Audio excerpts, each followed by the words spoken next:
Namaskar and welcome everyone. I'm Ravi Gupta. I'm founder and CEO of Elites of Techno Media Private Limited and editor-in-chief of a magazine called Digital Learning. And we are in the 17th edition of World Education Summit, and this is the first edition of World Education Summit, which we are doing online. And the topic of the panel today is new trends in higher education, online marketing, enrollments, and assessment.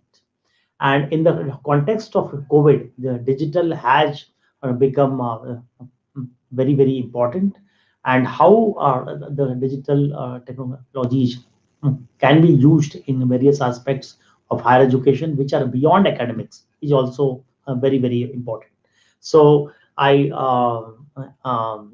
welcome all our eminent speakers who are here on the stage, and also our delegates who have joined from all over India and also outside India in a big way on our 3D platform. So I welcome all of them, and I hand over this session to our moderator of the session, Abhishek Ballabh, who is the co-founder of ExtraaEdge. So Abhishek, over to you. Thank you.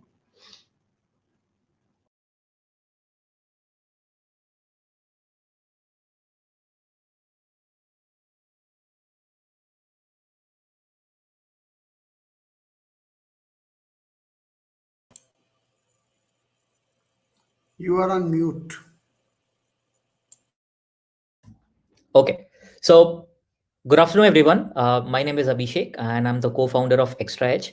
So it's a very pertinent discussion on the advent of admissions and especially the impact of online marketing with the in the wake of COVID-19, which will be very relevant to us. So the way we could do that, we could quickly go and introduce each other.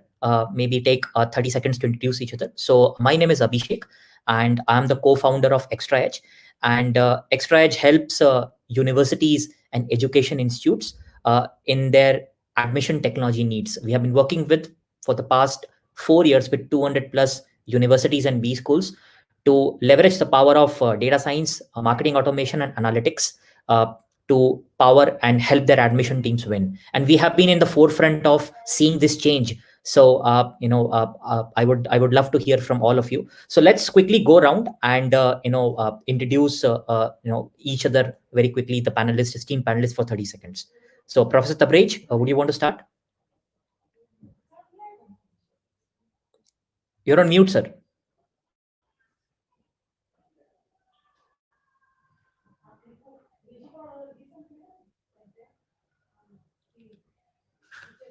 Yeah, you're still on mute, seems.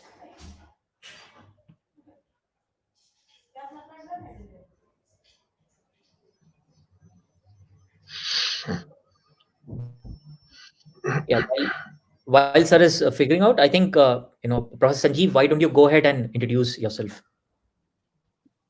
Yeah, hello, good afternoon. My name is Sanjiv Marwah. I'm the director of JK Business School at Gurugram.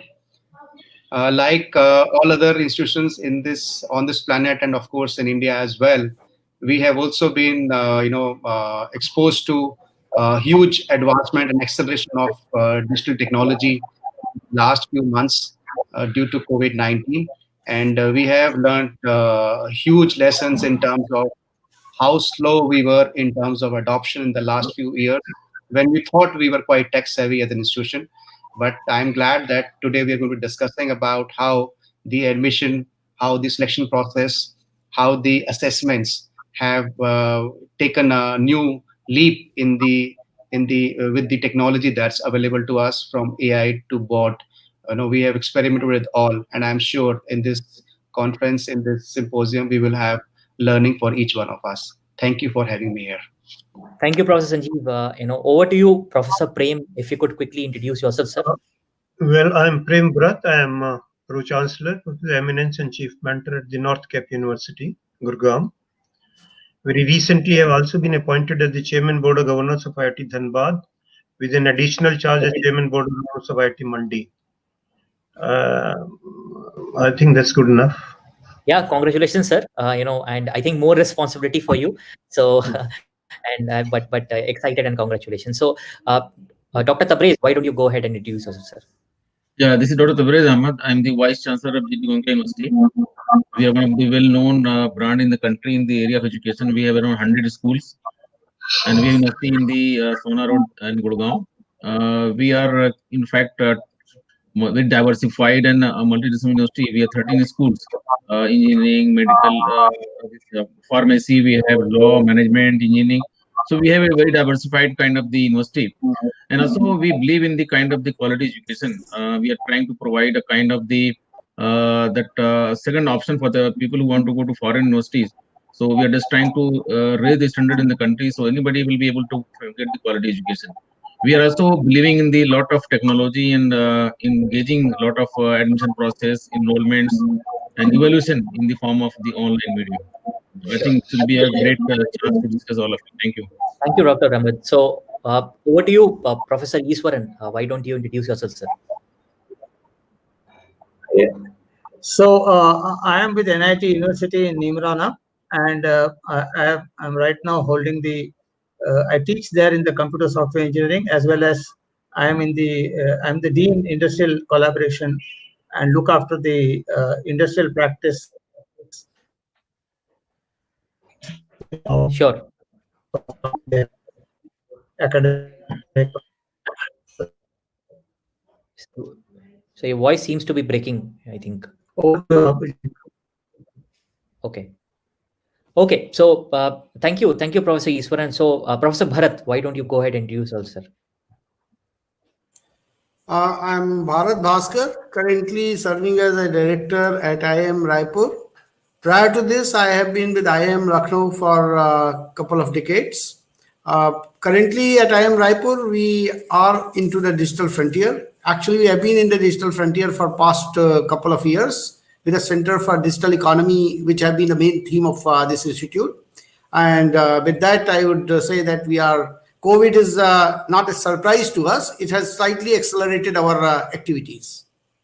Great, great. So I think thank you, sir, and thank you for being here. It's such an honor. So thank you, everyone. And before I ask my first question, just to set the context for the audience, I think I'll take a couple of minutes. So few things have happened. Not only COVID has happened, but we have a new Gen Z or a millennial population today. And there are few trends which are driving this adoption. And the first trend is definitely just shift of kind of brand building and towards from print, PR, radio, television towards online, right? So although print, PR are still there, but the movement towards online means that a lot of brand building happens on social, mobile, and online, which also means that the universities are looking at a new customer, so as to call it, right? He's a Gen Z and a millennial, and he has different motivations as compared to when I was applying for colleges in 2007, 6, 7. So that these are the two trends. A third trend is India being a population of like young population. Our gross enrollment ratio, near about will be around 30%, bringing in 5 to 8 million new students by 2022.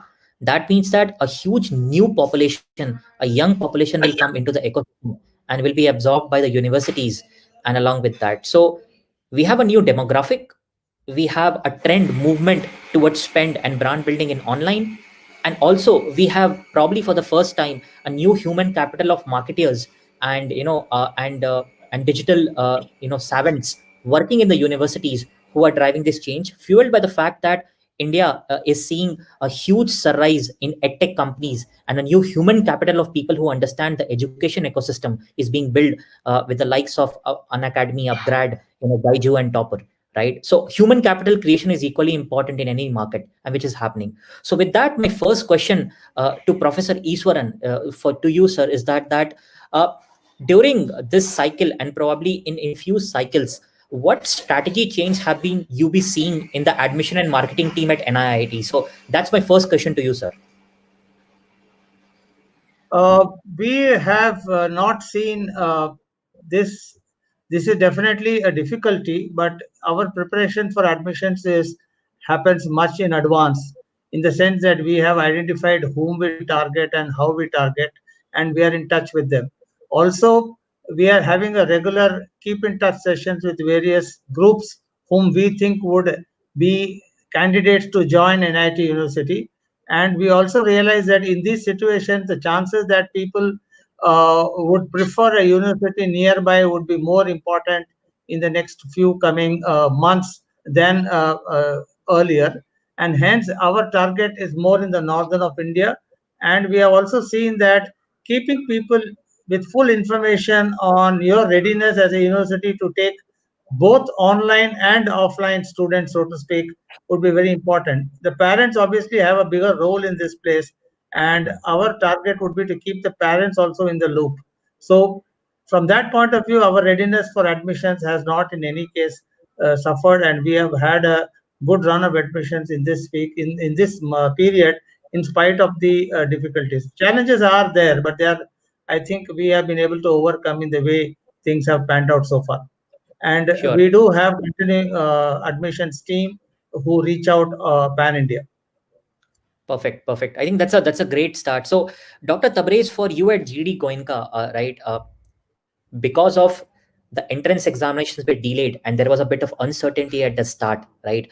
While you were in your university talking to the parents or talking to your admission team members, was there any change in expectations of those parents? Were there changing, increasing? Was there a bit of fear and uncertainty? And if that was the case, how do you think the teams were dealing with it, and what were you doing about it at GD Goenka? In fact, I mentioned that we are one of the quality-oriented university, and those who actually aspiring to get quality education, already were applying to get admissions. And in fact, we got better admission than last year because there was no hesitation in the aspirants. Because the only issue was that regarding the hostel. So we have one of the very prime hostel and with all the fully equipped facilities. And you know that because of the social distancing norms, the hostel was a big challenge. We know that we have a student from the foreign countries, and a lot of flights were cancelled. A lot of the government have not very clear that what will be the fate of the COVID. So only we have a challenge with foreign students. Still, we are having the online classes. We are one of the very established brand in the online medium. So there was no challenge for us to switch over from the offline to online. In fact, we started classes in time as per the schedule. So there's no delay in the admission process, no delay in the examinations, and the calendar is running properly as per the plan. Regarding the hostel literacy challenges that are going on, and also that regarding the shift, we have the already established no digital marketing. We have direct digital marketing, and we have the kind of the our accounts in social media, and we are very active in online marketing. In fact, we had no challenge. In fact, what I feel that for us it was opportunity to grow further and make better brand because of the COVID-19. Absolutely, absolutely, and that's very relevant. It's very important to also understand that every it's like every kind of difficulty also is an opportunity. As everybody loves a good drought, as the saying goes, right? Some people. So my question to the B school representatives, from JK Business School, and also to Bharat sir, is that, by the way, today we are having CAT 2020, right? So as we speak, CAT is going underway today. So my question to you from a B school perspective, and my question to you first, Prof. Sanjiv, is to you is that the aspirations of a B school student, because these are also working professionals, few of them, if not all of them, in that case, right? So with the COVID and the job market, going through a bit of shaking, the mass job market, as we call retail job market.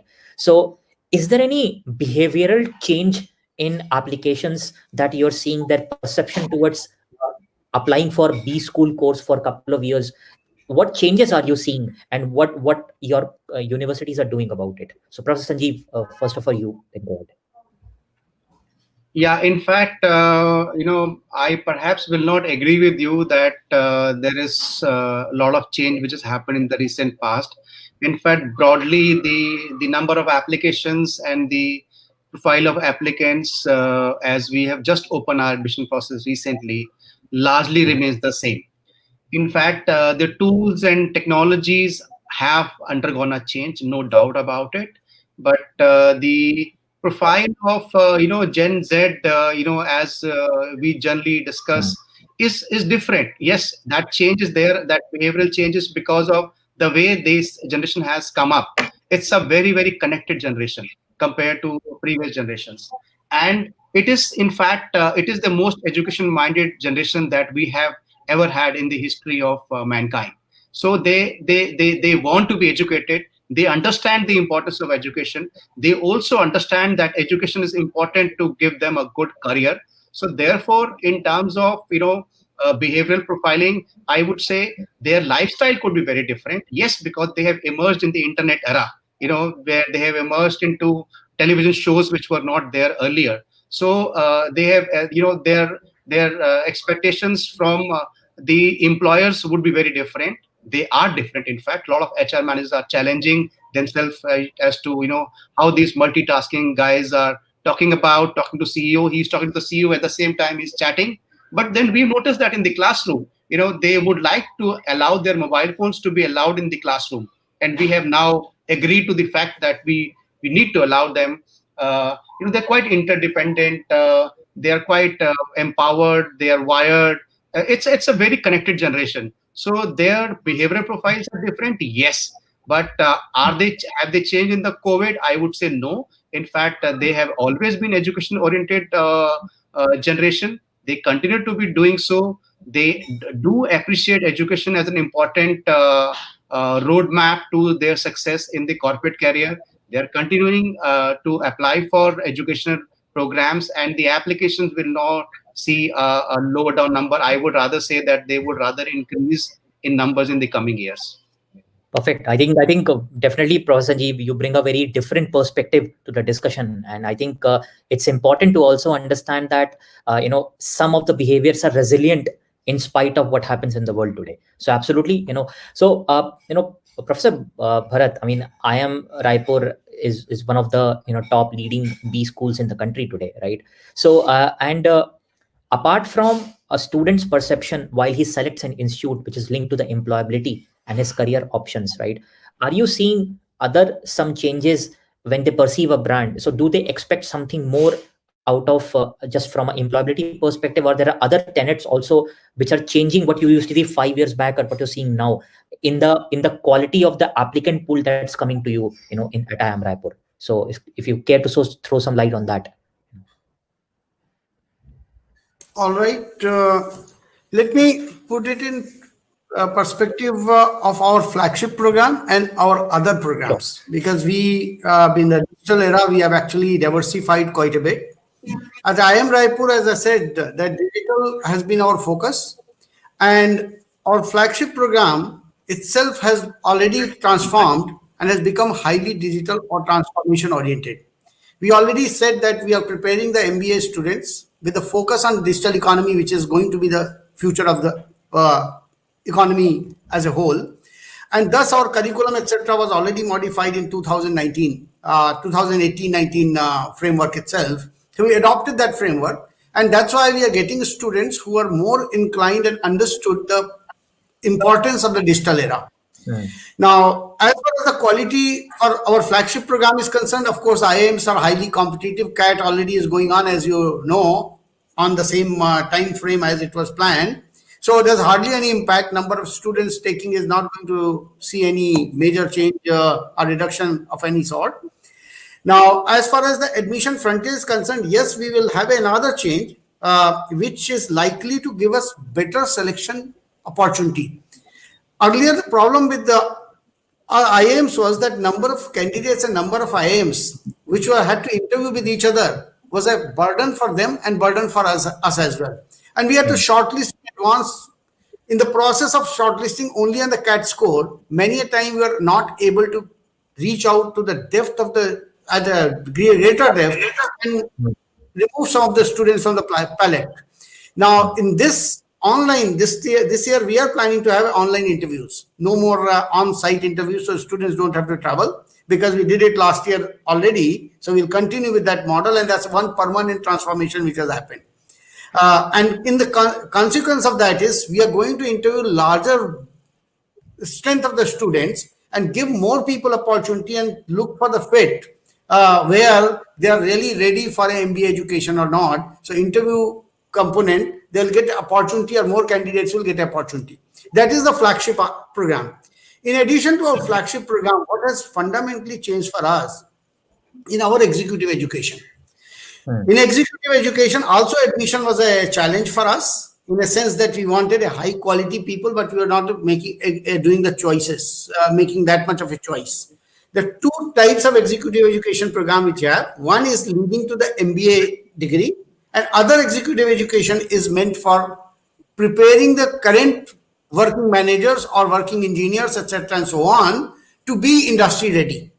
That has really taken off. Right now, we are running general management program which are 1 year long, and variety of them, almost with a strength of 700 to 800 students in digital marketing area, strategy management area, HRM preparation area, etc., and so on. And we call them postgraduate certificate programs, which are 1 year program. And that was started in 2019 April, but it has really taken off because now we get a choice to select. Earlier we were admitting them and probably rejecting only 10, 15 candidates out if I had to take a batch of 90. Today, I am getting almost 1:3 at times ratio, where only 1/3 of the students are able to get onto the program. Second is the executive education program, which we're thinking of launching in a hybrid mode, like many IIMs have a 1 year or 2 year PGP executive programs. We have launched our PGP executive program from 1st of January this year, which is going to be in hybrid mode. So they'll spend only 15 days on the campus at various stages, and during these next 2 years, I'm sure those stages will rise, and rest of the education will happen in online mode at almost half the price. So working managers, working engineers now have opportunity, and we have seen a tremendous response that we are now interviewing. Even today, this weekend, there's the last set of interviews which will go on, and admission letters will be rolled out by 10th of December. So now you can see the wider reach of the education is happening, because earlier IIM was meant only that if you are able to clear the CAT, which are highly competitive, and you are 5 years into the working force, probably you can compete with these youngsters who are really ready for the CAT, etc., and so on. We are providing opportunity to all those managers who are competent but unable to come to the campus in a permanent 2 year commitment. They will also be able to join. So that's the great change we are seeing. And also we are seeing it's a positive change, because now we are able to provide a greater degree of management professionals for the economy, because we are talking about 5 trillion economy, Atmanirbhar Bharat, all those missions. We need lakhs and lakhs of trained management professionals who will be able to drive that economy.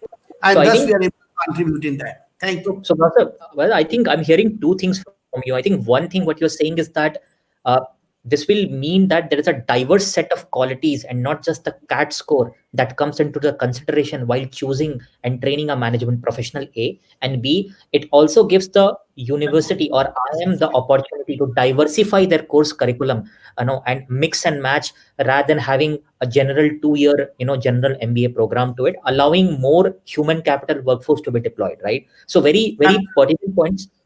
So, Professor Prem, I'm moving to you, sir, and segueing a bit, right? So, the admission process is always preceded by marketing, and where brands use print, PR, radio, television in general to advertise themselves and to reach out across the borders of India and even beyond, right? But that is fundamentally changing more towards social media, towards Google, Facebook, more what we called in marketing term inbound marketing, where you spread the word across, where students discover you online. So what changes have you been seeing at NorthCap, and as you are associated with many different education fraternities, what have you been seeing this change of movement from offline to online brand building and promotional activities? So would love to hear your thoughts, Professor Prem, on that. Well, actually, if you look at the admission across the country, there are two sets of institutions. One is, for example, what Professor Bharat Bhaskar represents, IITs and IIMs.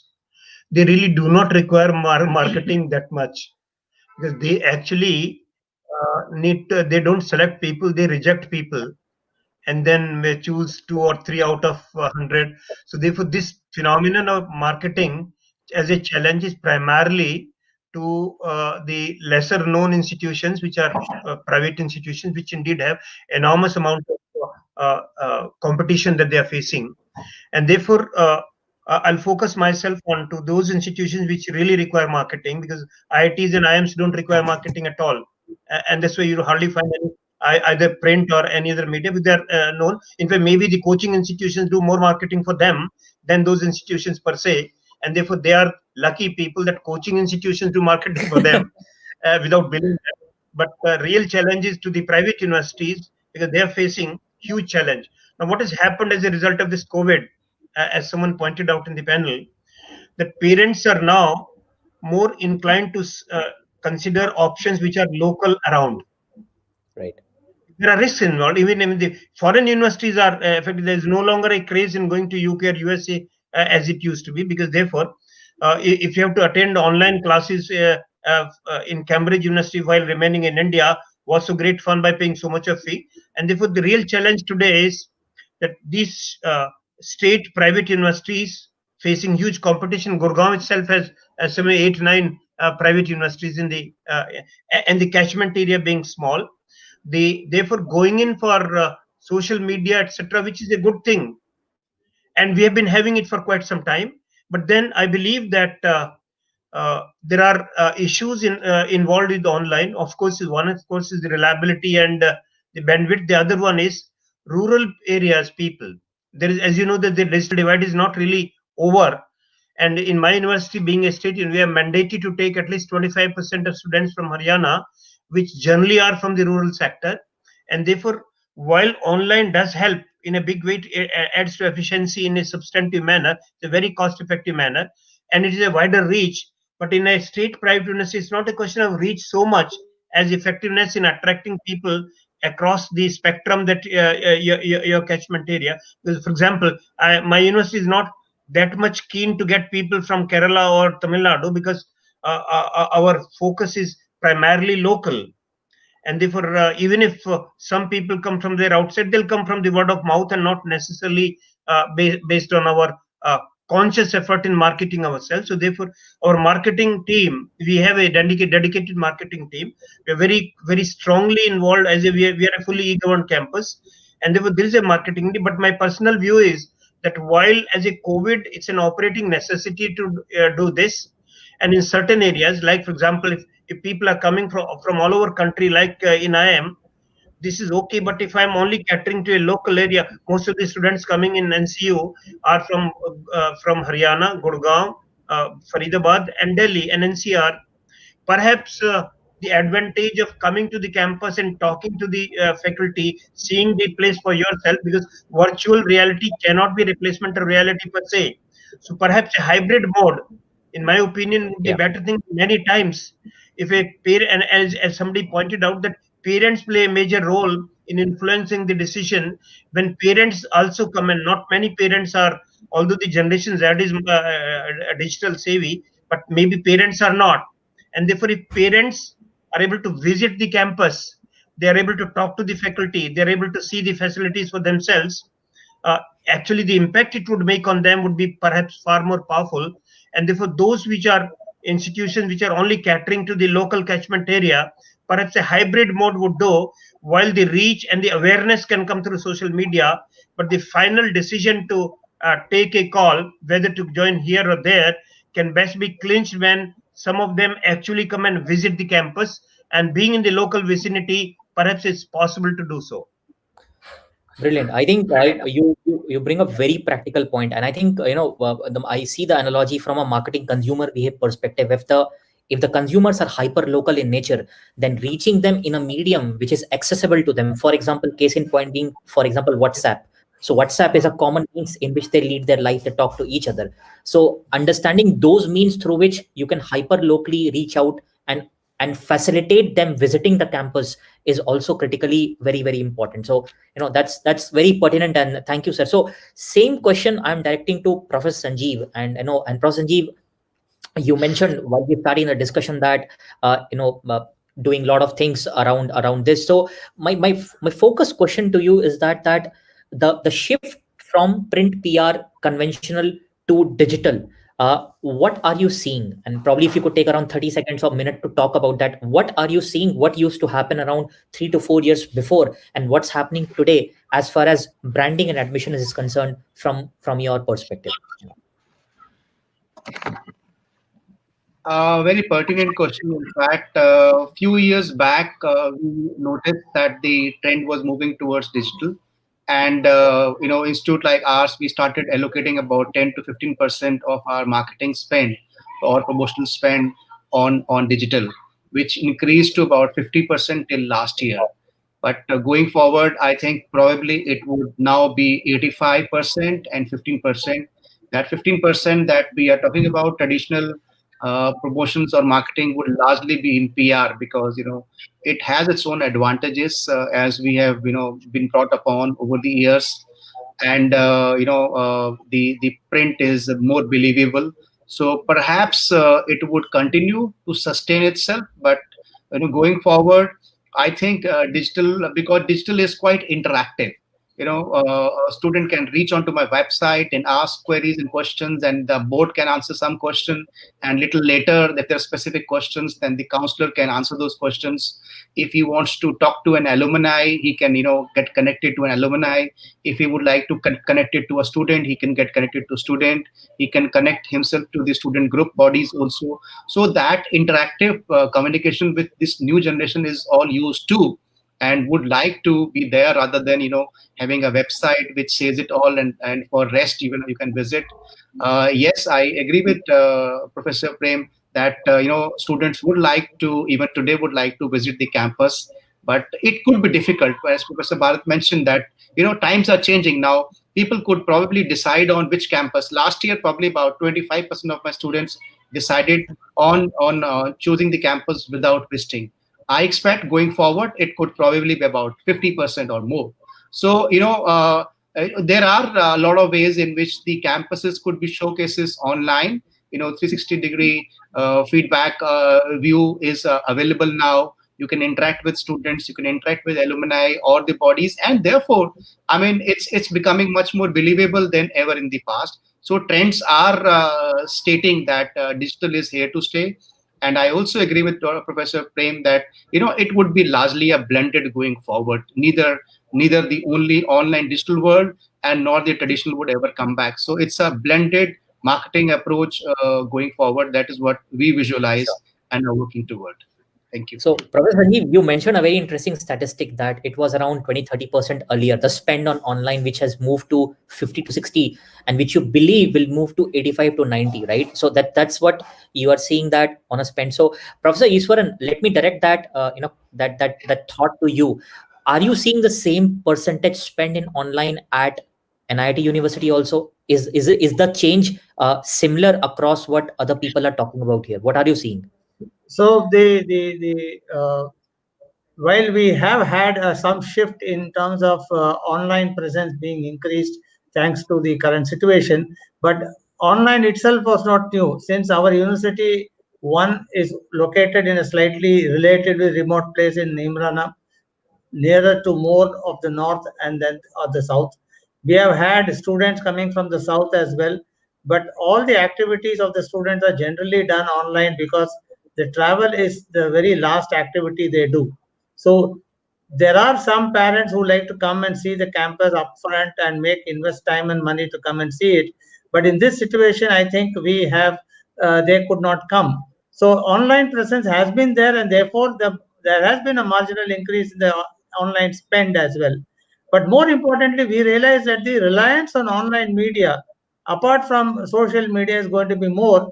So while there is a while Professor Vrat said that you can't replace virtual reality with reality, we have had a lot of effort put in to make sure that the campus is seen in as much detail as possible, as if they are on the physical visit.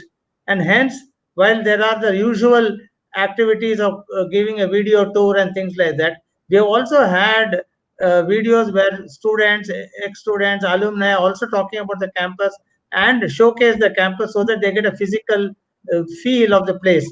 Not only that, we have actually showcased what a typical day of a student is in the campus, including parents' anxiety of nitty-gritty details of a stay, wash, and things like that. So that, I think, is a very important thing to give boost to the confidence of the parents. All said and done, perhaps the students have a lot of say when they come alone on the campus. And after some time, parents' crutch is no longer needed. But these days, parents are there with the students at home, and hence it is important to cater to them. And online Sure. presence in any form is welcome at this point of time. No, absolutely. And Professor Eswaran and Professor Prem, I, from a technology standpoint, I clearly am with you on that. We released a feature called video chat, where universities could look at the students and things. And what we realized, which was a second order effect, that people were looking at the video chat and convincing themselves now that they need to visit them physically. So that video was allowing them to take a glimpse, which was kind of nudging them in a direction that, oh, this looks really amazing, and I should probably go with my son or daughter and visit this campus now because it looks really very, very nice. I need to see. So before the reality kicks in, a virtual reality was giving them the nudge to move them in that direction, but they were definitely willing to look at it physically. So my question now to Professor Tabrez is for you, is that the behavior of a UG student, where parents play a major role in deciding their career and course outcomes, as compared to a B school student, where the B school student probably would have more say and a more nuanced and maturity when they decide, as compared to an undergraduate kid, right? So GD Goenka caters to both B school, and it also have engineering faculties to it. So while you are welcoming these students in your admission process and application pool to it, uh, because of that physical boundary that has been created due to COVID, are you seeing different behaviors, or are you seeing similar behaviors for both these cohorts? Always different to kind of convince the UG students, because they're mostly relying on decision taken by the parents, also kind of the family members, relatives. And also, because what I feel in the education sector, I agree with the Dr. Prem Vrat regarding the words of mouth is very, very important. But words of mouth will be only relevant to which are very famous and old universities. For new universities, the words of mouth will not be very kind of the percolating to the level that somebody can decide to take the admissions. So that's why, and what I feel that the marketing is always relevant. You are right that somebody should feel convinced to visit the campus. So this way, because of the cutthroat competition, and every day we are going to see new universities, and all the new are coming in a very big way, just like Ashoka and all these universities. I'm not able to mention the names, but all the new universities, they're venturing very big way. They're coming with good facilities, good courses, very innovative model, and a very structured plan for future growth and all. So that's why marketing will always be relevant. Word of mouth is there, a supporting tool, but the marketing is always relevant because they have to feel that somebody is going to provide the cutting edge quality education with the new good infrastructure, and also they're trying to provide the education that is going for the future education. For example, somebody will be investing very good amount of money. They want the good career prospect, not only locally, also they want to go to the multinational companies. So marketing is always relevant, and then in that case, they should have first hand information. And how they will get, they have to go to the website, see at least the courses, curriculum. They should see faculty, their background. They must also see about the publication of the faculty, their planning, strategy, infrastructure, everything. So that is always relevant. But in fact, the new generation definitely will depend on the parents. But now they are, in fact, they are having the better decision because they are going by their own interest and choice. They may not go by the a kind of support of the parent, but they should get the full information. And how they will get? They will get mostly from the websites, and also they will get from the social media. And sometimes they will go by the peer pressure. If the friends are joining some universities, they would like to go and join there because they want to feel okay. So it is always relevant. Marketing is always relevant, whether it is locally or globally. But what some mouths are is also supporting factor. A PG student, because sometimes they already planned something, and also this way in NIIT and IM they're different because they are going to filter out who should be taken in. So for them, there is no challenge about marketing. But definitely, if they want to attract good quality student, they also require the marketing and promotions, because only getting the student filling the seat is not the kind of the requirement. They have to always try to get the best quality student, and then again, marketing is always relevant. So, Dr. Tabrez, quick, follow up on that. Are you also seeing the movement of spend and focus at GD Goenka moving from, a 30-40% online to 50-60% online? And probably you see that going forward, it will go more beyond that. Is that the trend that you are also seeing in your organization? Yeah, we are working very hard to provide the blended education because see, now the online will always going to take place and trying to provide more value additions. Earlier, there was a lot of challenge about the two groups. One group is saying that no, online is not good. There cannot be value addition. Okay, well, those who are not good faculty, they can take in help of the PPT and try to learn social media. Also take the benefit of the this high tech in the classroom. But now at least COVID has given the boost and realized the importance of all these technologies in the classroom. So this way, I think, but we have to find out that some of the courses, for example, skill building courses, confidence building, attitude development, personality, and all, we have to have some physical classes because we can have better kind of the engagement and we can have better refinement and development. So what my point is that we have to see very good kind of mix between the online, offline, and then the mixture is will be the deciding factor how we are going to diversify and provide more value addition in the online mode. So, Dr. Tabrez, my question was more on online spend, right? That from a shift of projecting yourself from an online perspective. But I hear what you're saying. So moving to Professor Bharat, students have a choice, sir, today, right? We have seen companies like Eruditors, Upgrad, they are offering courses which are totally created, curated by their own. And we are also seeing what we call co-optation, where they are partnering with universities and good institutes to create a hybrid model to it. So how is that choice impacting students' propensity to choose what is available for them, or is it not impacting at all? And if it's impacting, how it's impacting the application pool? And I think that's a pertinent question for everyone, but I think I would want to hear from you, sir. All right. I think you have asked a very, very pertinent question because that's one of the biggest challenge online education is going to pose. Eruditus and to name many of them talented, and there have been old players in India as well, have been already in that market for quite some time. And the change which they brought is, as of now, is not that they're offering their own degrees. They're actually becoming a marketing and technology support platform for educational institute. Consequence is they are widening the reach of education, what we call democratizing the education. Biggest example of that I'll give you, where the first one started with a Coursera partnership, was University of Illinois at Urbana-Champaign, where first time MBA degree was taken online in an online mode. University of Illinois at Urbana-Champaign, known for computer science, but was not one of the top B schools and did not attract applications like Harvard, etc., and so on. They had a small batch of about 180 students or 200 students in that range.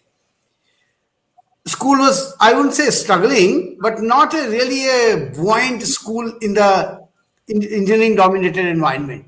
Now, with Coursera as a platform, they came up with what they call iMBA. In 2018, they launched the program. There were 1,000 students which were taken.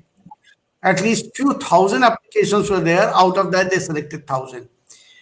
The biggest differential they offered at that point of time, not only reaching out to people, but was a cost. The whole degree comes for only $22,000, which if you look at is not any more expensive than what IIMs offer. Most of IIMs have a cost higher than that or in the same range as $22,000 or more. Now, challenge then is felt by everyone across the world. Many of the IIMs, Ahmedabad has already done it, Kozhikode does it. As I said, we have already launched the program. We are doing it. And other IIMs are also launching the program in the same mode, where we have a technology and marketing partners. So I want to talk about marketing spend because we don't directly spend in marketing. Of course. We spend through our technology partners. And all these names which you have named are our technology partners, including DC now and so on. Now that poses another first advantage of that is because already IMBA has proven, Ahmedabad has graduated, I think, couple of batches. Kozhikode has graduated about 5 or 6 batches. With PGDM, I think 10 batches, but with the MBA degree also 2 batches. The quality of education doesn't see much compromise. Yes, it's not like an online interaction, peer building, peer-to-peer learning, etc. Maybe compromised to some extent, but the quality what we are delivering is exactly same what we deliver in the classroom. Same faculty members teach, so it's not a compromised quality in any sense. And the value for the money gotten by these students or participants is quite high. The other advantage is without leaving their jobs, without leaving comfort of their homes, they're able to attain the master's degree. Undergraduate is slightly different, so I won't get into that. As of now, I'm talking about a higher education, meaning that postgraduate education at this stage. Now, with that model, bigger challenge comes to all other MBA and even later engineering schools as well. As these programs proliferate, IITs, IIMs, and I can speak especially for IIMs, will be able to reach out. Earlier, our total intake capacity was probably limited to 3 to 4,000 students in all 20 IIMs combined together, maximum 4,000 students as of now. Now we'll be able to reach out, and actually we are reaching out to 10 to 12,000, and it will become 20 to 25,000 students in the online blended, you may call it a blended, hybrid, or whatever various modes people are naming it, where these people come for a beginning of the term for a few days, get the courses started in a live mode, and then continue in the interactive mode. So peer building also happens, or peer learning also happens. And that's one fundamental trend which will take place, because this education will come democratized, price-wise democratized, meaning that price-wise will be much cheaper. And IIMs also face the same competition from University, not University of Illinois Urbana-Champaign. Today I've seen University of Cambridge Judge School is also offering the same program in India. No visa requirement, no passport requirement, no restrictions, and even no Government of India regulations apply, because they are giving a degree from University of Cambridge itself. I'm sure soon you'll see Harvard's, Walton's, etc. also coming in same mode, because this year, if you see, Harvard had to start despite charging the full fee, their education in an online mode for all the students. So that's where lies the biggest challenge, and that's the trend which is happening in the education sector, where upgrade, eruditis, talentage, times education, all these are enabler of that new platform of education. Institutes don't even have to invest a whole lot, other than just building a simple studio to deliver it in a current environment or a current networked environment. So unlike old era when we had to build a huge infrastructure to deliver that, to their infrastructure is coming ready in form of our partners. So these partners are going to impact education in multiple ways, especially at postgraduate level. We need to think about undergraduate, probably at certain level, it will be impacting there as well. Right? Fantastic. So that's brilliant. No, absolutely. So quickly moving to Dr. Prem, I have one of the last questions I had for this panel, that in this year, a lot of parents might have lost their jobs. They might be concerned about security or safety of their kids when they go to study to the physical campuses to it. So the communication from the universities, especially from the admission and brand team, has to be tone sympathetic, has to be empathetic, has to empathize with their situation. And the manifestation could be in different ways, that we break the fees into installments. We make sure that we institutes, universities communicate enough that their university is safe, hygienic in a way that it was never before, and try to career and guide them, because a lot of people would also be in state of anxiety because of the delay and uncertainty about their career. So my question to you, sir, is that what advice are you giving to your admission teams, or what are you saying that how can we not tone deaf but tone empathetic when we communicate to the prospects and the students and the parents this year and beyond? So you see, empathy is good always, whether online or offline. I'm very, very clear that even offline one should be empathetic, and that's the culture of an institution. Simply online empathy will not work. I feel that in fact, first I say what Professor Bharat Bhaskar mentioned, online would be a great thing for part-time masters in doctoral education.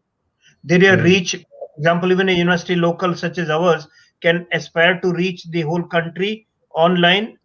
So that sector is different. Their online is going to make a major impact.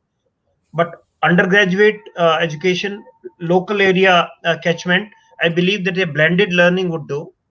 And somebody mentioned about that now virtual reality can show you all the building parts, etc. Now building is only one dimension of the impact. I'm afraid that in our country, particularly in private sector, we have overplayed the building. real quality of education is the quality of faculty. So therefore, when parents and students come on campus and interact with inspiring faculty, the kind of vibrations that their relationship generates cannot perhaps be created virtually, because after all, a dedicated marketing team cannot be the replacement of the outstanding faculty who can inspire people.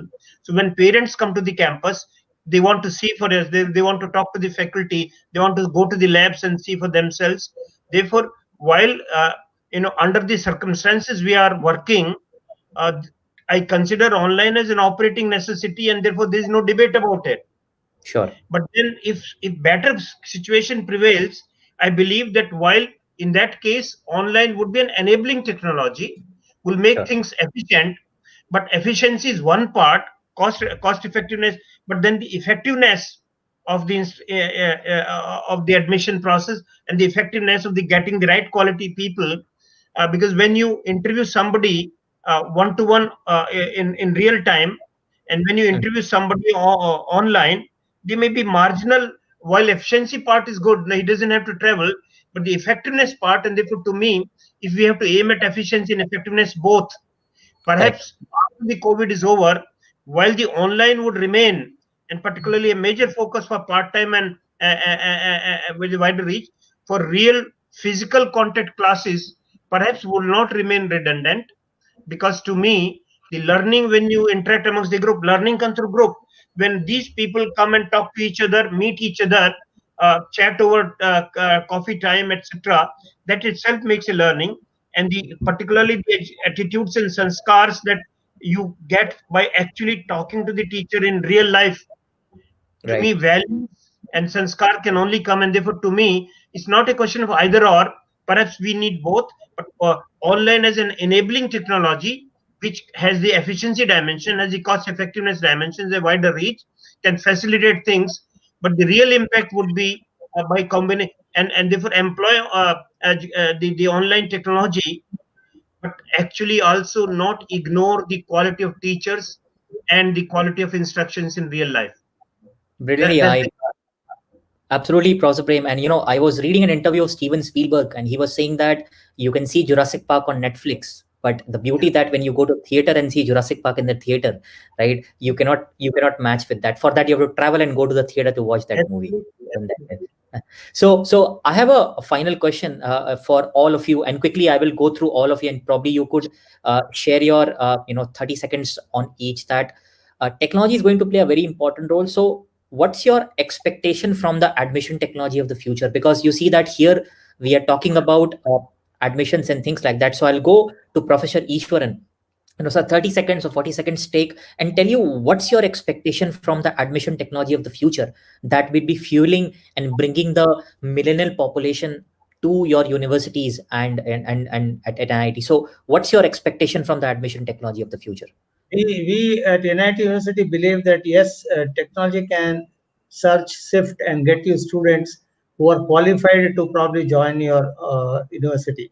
But more importantly, we believe that we should have not an interview but an interaction with the student and the parents, where we have a regular session where the faculties are largely involved in having online session or face-to-face session, depending whether they come to the campus or be online, where they vet the student on the being a proper material as a student for the university. So while he has technically cleared all the barriers from an academic standpoint, we also evaluate the student from a standpoint as is being an ability to be a good student for the Sure. university in all aspects and dimensions. So I think that is a format which we follow, so that there is an element of where we combine the aspect of the so-called wisdom of the teacher, so to speak. The admission process ensures that there is a flow and the correct material from a qualified perspective. And we believe that this is here to stay.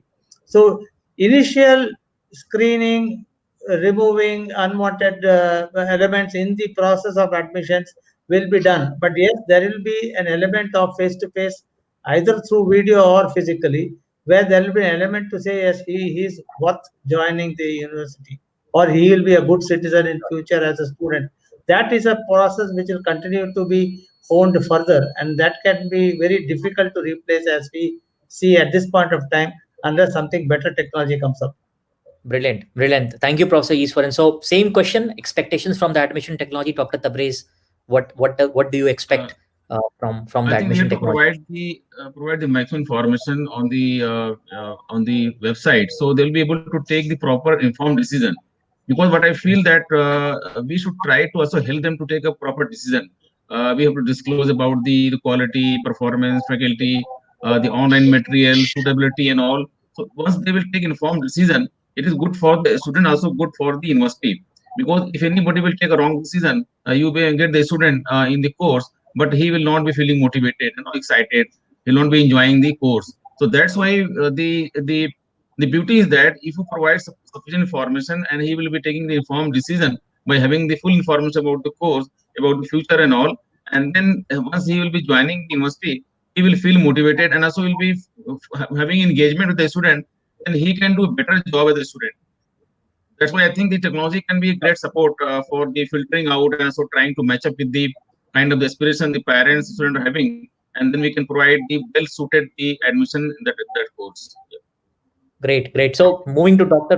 Professor Bharat, for you, I think my question is on admission technology, but on the softer side, that a technology that could also help you identify the softer sides of empathy, leadership, decision making, along with the CAT score. Will that kind of technology that can sieve through the vast data and give you some shortlisting insights apart from CAT score, would that be useful for somebody like you?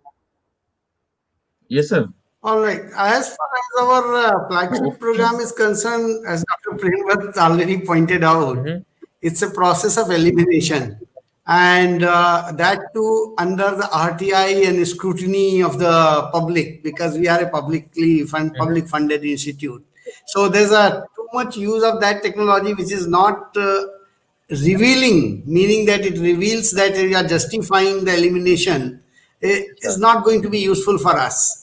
But on the other hand, we are using the technology, not we directly, but in through our partners, in finding the right set of executives for various programs. So rather than trying to reach out to thousands and thousands of executives, if I'm going to launch a senior management or advanced management program, and we know the content of it, which are the target audience for that?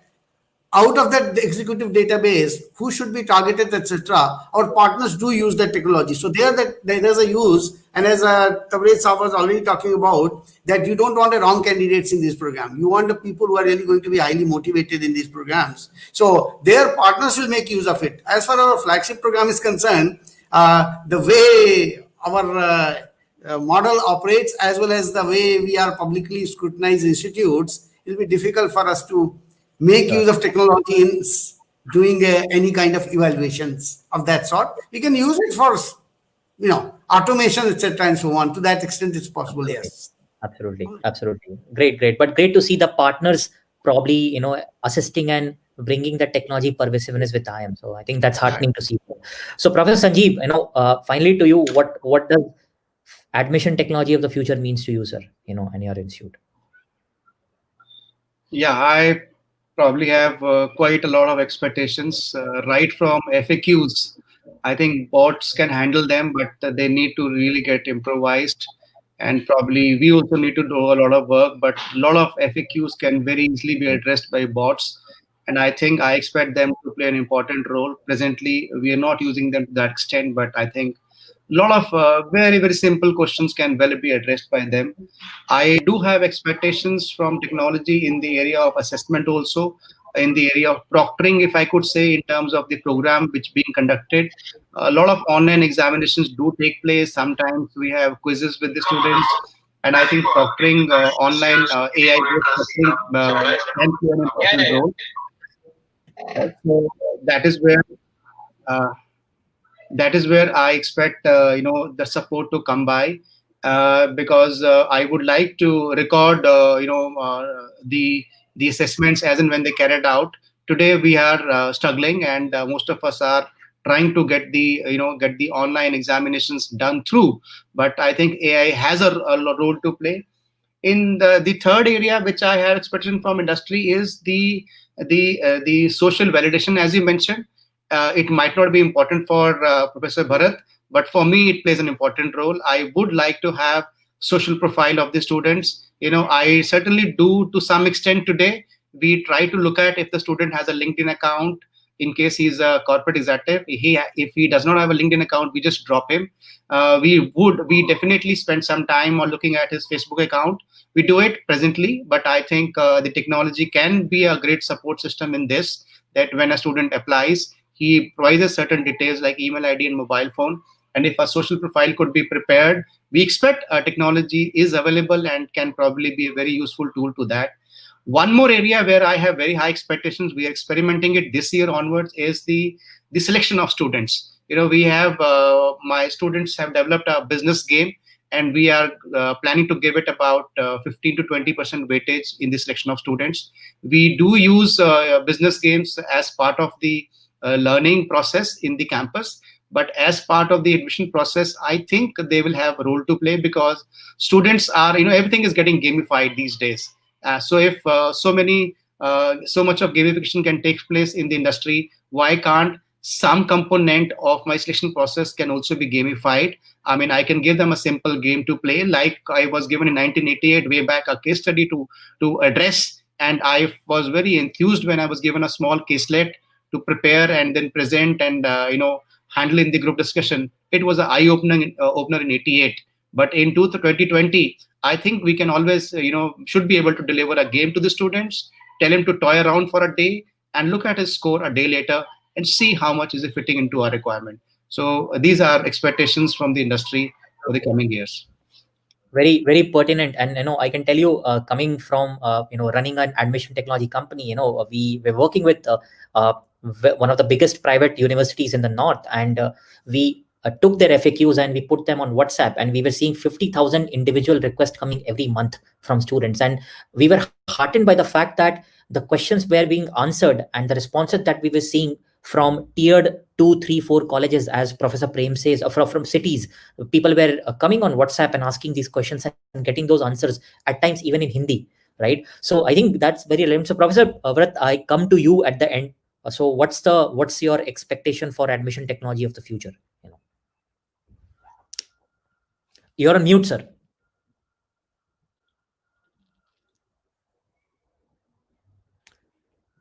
Professor Prem, you are on mute, sir. Yeah. As I said, the technology should be seen only as a facilitator and enabler. It cannot be replacement of the classical conventional teaching learning methods, because the real interaction amongst the peer group with the teachers and seeing the place, the environment, can never be replaced. So while as a facilitator, enabler for creating awareness, doing initial shortlisting, everything is fine. You have a wider reach, but it cannot be complete replacement in an almost an automated way. And the second thing we need to address is, as I've seen that during this 1 hour interaction, twice my internet bandwidth gave up. I've been tried my cell phone. We should also, as a country, need to invest heavily in improving a reliable systems of information technology. Also removing the digital divide, because many times I know we had online examination. Our students in rural areas say, "Sir, there is no bandwidth." That a girl in Lady Shriram College committed suicide in Hyderabad because her parents could not afford her even a second-hand laptop. So while we do this, look at a bigger issue, and therefore heavy investment in the internet technologies across the country is required. Make it reliable, foolproof, and therefore that's an investment that's worth it. Then it becomes a great enabler, great facilitator, can work very well. But technology, as I said, is not the only thing. It's an integration of technology, people, and process. Right processes, right technologies, and right kind of faculty and people employed who are empathetic to the students and the quality of. So when we integrate the three, so technology becomes one of the three components, and it's technology, people, and process integrated towards a cause of academic excellence and concern for students, their employability. It will work, and therefore it's a great future of technology, but not in a standalone. So what I'll tell you what I've learned from this session by interacting with all of you dignitaries is that admission technology, however it's powerful, it's an enabler. At the end of the day, that physical interaction that a student or parent will have by looking in the eye of of a member of the university will not be replaced and should not be replaced, and that should always be there, because that builds the trust, the empathy with the technology, kind of facilitating that human interaction. When the student makes a good career course outcome choice, that leads to good employability and further and building human capital in this country, right? So that was one of the insights for me, coming from ExtraaEdge and being an admission technology company ourselves.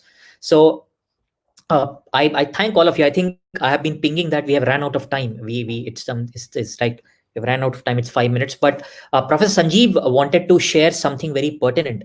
And as the moderator of the session, I would not refrain from giving him this opportunity to quickly take through what he wants to share. So sir, why don't you go ahead? It's a 5-7 minute. It's a 5-7 minutes presentation which I had prepared for largely for the audience. Go ahead, sir. Because a lot of us are not the same as far as the country is concerned. Professor Prem has mentioned that how difficult it is for students in smaller towns. Is my screen visible now? I think yes. I think it's coming up. Yep. Please go ahead, sir. You have your 5 minutes. All right. So, the first thing I'll start is with website. Most of us copy websites from the technological presenters, smart people like you who come and give, standardized presentation. And I noticed this when I did my MBA way back in 1988. I had studied scientific management and Henry Fayol.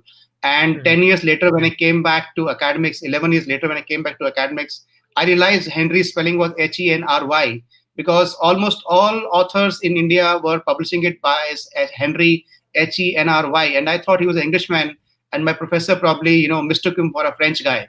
But then came the Google, and then I realized, no, my professor was right. He was Henry, but because some authors copied it as Henry in one of them, made a mistake in one of the books, and then the books got copied, and the another book was copied, and all Indian books were using it as Henry. So, the whole country and the whole Indian authors can go wrong. Then probably we could also go wrong in terms of, making our websites. And when today I look at website, I don't want to name an institute, the top 1, 2, 3, 4 IITs, IIMs, the websites are pathetic in nature. They are not addressing the needs of the users. So, the target audience is the first thing that we should look up when we make a website. And many of the websites tend to go wrong. Who are the users, primary users, secondary users? This survey is not carried out and the websites are created. Who are the profile who are going to be visiting my institute in the digital mode?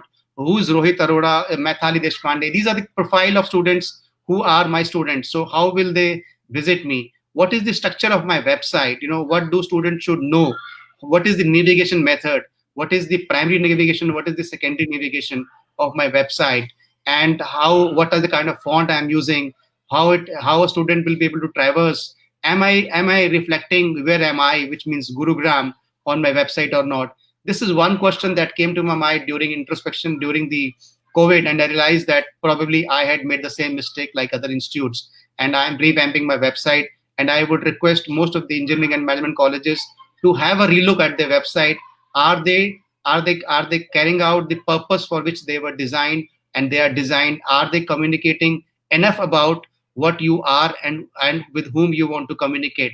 The second thing I want to address is communication method. This is a Slack communication that we use. You need to use standard, this is what most of the top B schools in the world are using.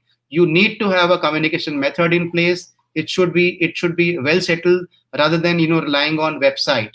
And when your year ends, do expect a report like this. How many of your leads have emerged? How many of them are offline? How many of them have come through telephony? How many of them have come through publisher campaigns? How many verified leads were created? And how many of them got converted to paid applications?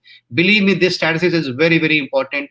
And with the digital age, you must expect this statistics to be created for you year after year so that you can improvise on your communication methods. How is the database emerging? How has the widgets, how has telephony, how many leads were got generated, how many were verified, and what is my lead to application proportion. Do not just give money to Shiksha or another. I'm Pagal guy just because they look good and tech savvy to you. Just analyze their lead, see how much conversion it is doing for you, and you will realize that the branding is not the only thing. You need to improvise a method for your own institute, because all institutes are unique. They are different. They might have a different target audience, and they must have their own target marketing or communication plan, as they call it. What is the bifurcation of your lead? How many of them are offline, organic, direct, coming from Shiksha, referral? These are statistics I have created for you. This is not the exact statistics of JK Business School, but this is indicative as to this is how are the various sources that most of us end up burning up money. But it is very important that we should know where the money is being spent and how judiciously it is being spent, because this is the money that you have generated from the fees of the students of the yesteryears. And this is the money that you need to invest judiciously. So you must know how and which particular composition is giving you what kind of leads are leading to applications and what are getting converted.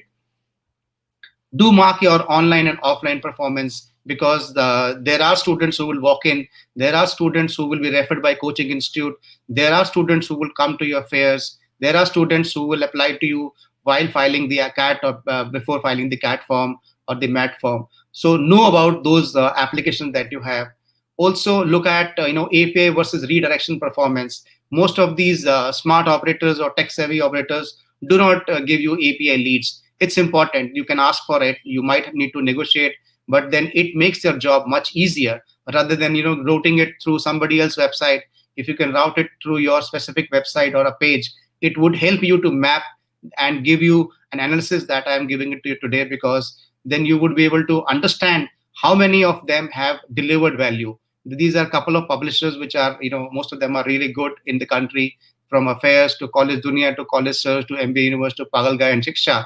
But you also must look at how their leads are coming up. What is the process of paid application emerging out of that? What is the process of how many of their leads got converted into paid application, and how many of their paid applications got converted to the fees? Also, you need to look at the diversity, because some of the institutes have national character. They must look at how their applications are coming, how their leads are emerging from different parts of the country, and how many of them are converting to application. What is the process for that? Also, you need to look at the mutually exclusive impact of some of these operators who definitely would like to have a share of the pie of your budget, but you also need to look at their performance in the year that has gone past by. You also need to look at the trends, how your admission takes place. Professor Bharat's admission could take place somewhere in the month of December and finish by Jan end. For certain other institutes, the admission could peak somewhere in the month of February or March. So you must look at, when are your forms bought, how, and you also need to look at how are your forms bought and through which publishers. You also look at the monthly trend of those leads, which months, which campaigns tend to do better, whether they are related to CAT, probably they would do better, just before the CAT or just after the CAT or just around the announcement of the results. But, in other timings, probably the Facebook campaign, other campaigns could be aggressive. Certain operators do operate around the CAT. Some of them, do better towards the fag end of ambitions, like alternate channels are being used by many organizations today. You also look at what are the sources of the paid applications.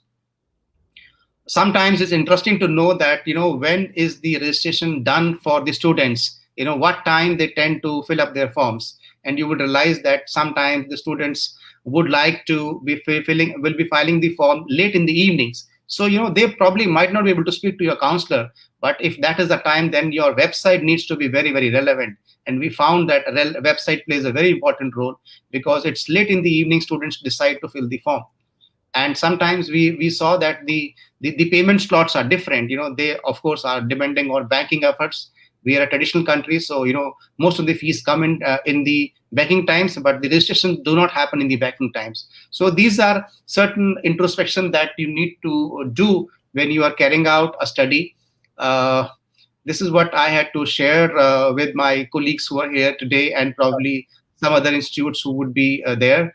Also, one more thing which I have already addressed is that a lot of things can happen. I conducted an MDP recently. We launched a new logo with about 200 alumni participating. So technology is a great enabler, but some of these assessment and the parameters of assessments and the new BizMap that we have created is the selection of students are still the expectation from the industry, from the technology, and I do hope technology will live up to the expectations business schools and engineering colleges have from them. And surely in the coming years, we would be able to make technology as an enabler, which we understand we can map well and we can use to deliver better value to our students in their learning initiatives. Thank you very much. Brilliant, Professor Sanjiv. Thanks a lot.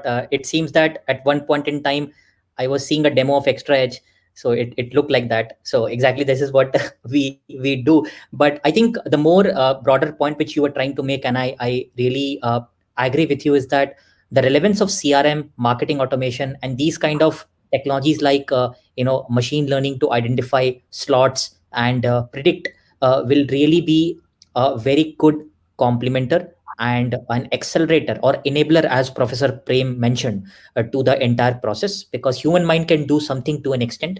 After that, insights definitely help us. And it's like, as Narayan Murthy says, that in all God we trust, let's bring data to the table, right? So it's very important that we bring data to the table, and things like CRM, marketing automation would really help you to have this data with you. So there is one aspect of having a thought process to measure these, and second is that having technology that will allow you to measure them, and finally then analysis on top of it. So all three are equally important. And and coming from a CRM and technology background ourselves for education, I can say that this is probably one of the most potent technology that you will have for your admission. So with that, I thank all of you attending here, Professor Bharat, Professor Sanjiv, Professor Tabrez, Professor Eswaran, and Professor Prem. I hope that this was meaningful. Your voices were, I was able to bring all your voices as a part of the discussion. We touched the technology part, the softer part, as well as the process part to it. And I thoroughly enjoyed speaking to all of you. Thank you, Abhishek. Thank you for this session. Thank you for moderating this session. Thank you, Tabrez sir, for giving your precious time for the World Education Summit. Thank you, Professor Sanjiv sir. And it was nice Thank you. presentation, and many people are asking for this presentation. So I request you if you can share this as all offline. So if somebody will ask, you can share their PPT to the concerned person. Thank you, Bhaskar sir, for giving your precious time. Thank you guys. I look forward to meeting you, some of you physically, of course, Professor Prem mentioned, and good to meet all of you, some of you online. Thank you very much. Thank you, Prem sir. Thank you, Eswaran sir. And I request all my audience, if you have any question, you can take the question offline as well with our panelists. You can follow all our panelists on their social media as well. They are very active on the social media. And if you have any query, you can drop the query at education@digitallearning.in. We will directly forward to all our dignitaries. And if they responded, we will get back to you. Thanks, you. audience, for keeping this watching. And I request all the audience to move to the expo area so you can meet our partners there as well. Thank you, sir. Thank you very much. Have a good Sunday, everyone.